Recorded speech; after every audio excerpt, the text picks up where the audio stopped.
The Austerity Engine.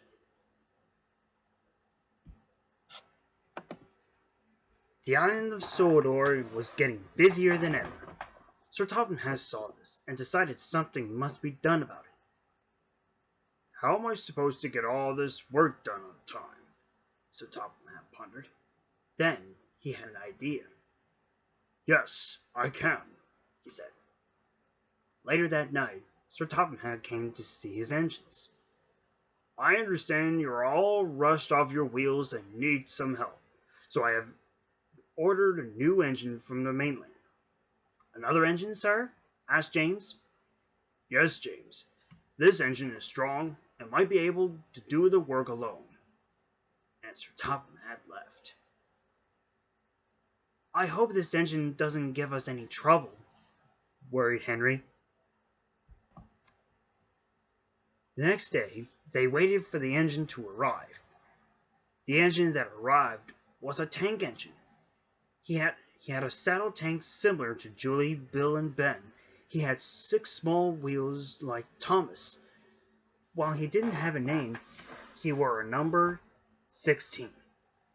This is 16, announced Sir Topham Hatt.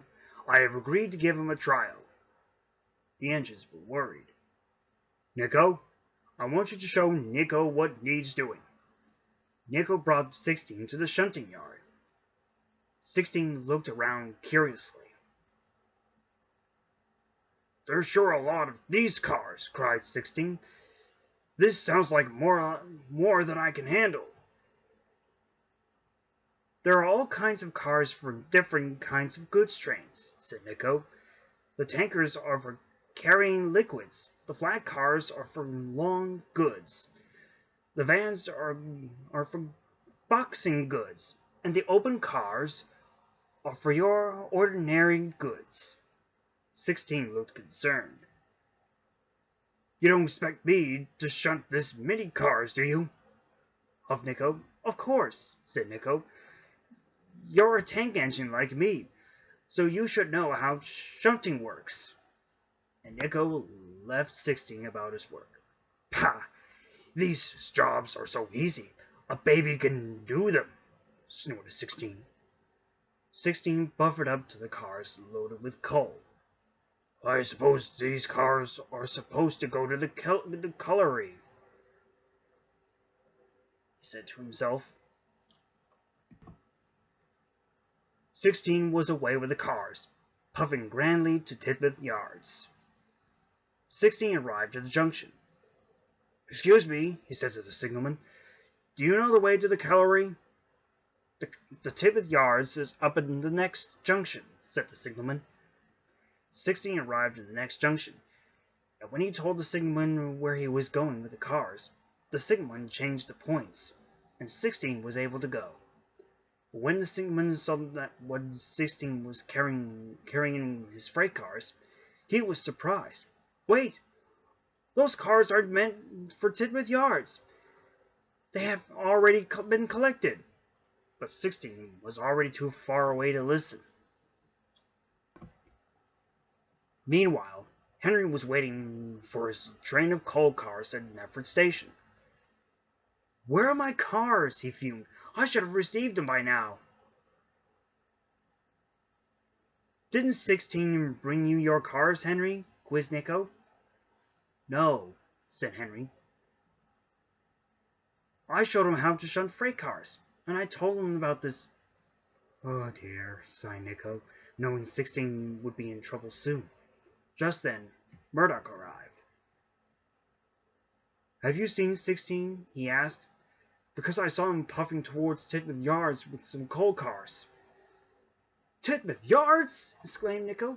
Oh, I should have known he'd put an Apollo stunt like this. And Nico puffed away to find Nico. Meanwhile, 16 had arrived at Tidmouth Yards. I brought the coal you wanted, smiled Nico. The yard manager was cross. This is Tidmouth Yards, he said. You're supposed to deliver this coal to the coal bunkers at each station and coal hopper, not here. Oops, groaned Nico. So 16 puffed out of Tidmouth Yards to find the coal bunkers for the coal. Then there was trouble.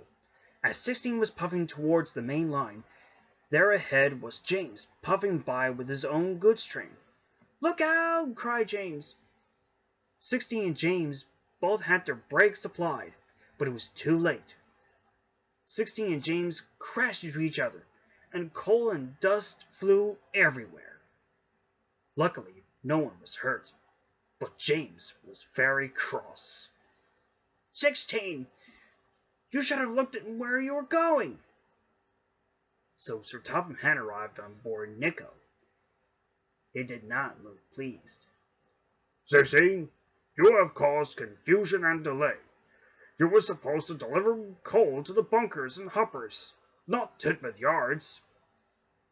Yes, sir, sighed 16.